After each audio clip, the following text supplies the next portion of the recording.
Underdog House, one of their flea market fairs, and somebody was giving away this Sanyo cordless 80s electric shaver. And it was used, and it was in need of, I needed to clean it, so I brought it back. I sort of like, oh, maybe this little electric motor might be a drawing machine. And so I brought it back, and then I pretty much did this the first time.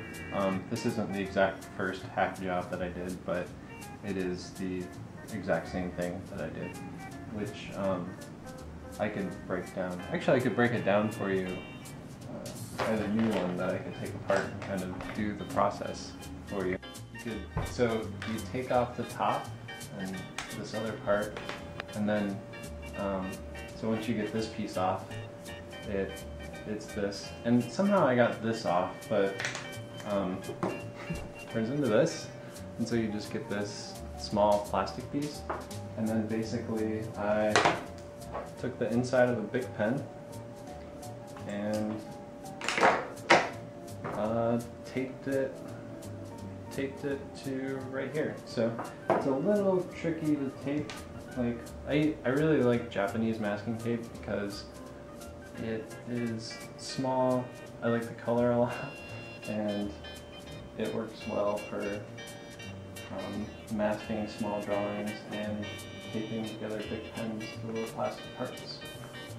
So it's a little tricky, but kind of like not making it perfect is, like I said earlier, to its benefit, because it really just allows you to have some give, and you could always make it more secure, but the fact that it's a little shaky is good, because it's good for drawing.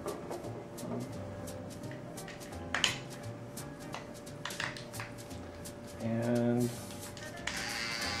there we go. And see how it looks.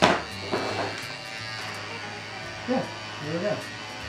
But it doesn't look like much, but doing this type of mark making by hand would take significantly longer. So the reason I was really excited about it was I could do a lot of texture.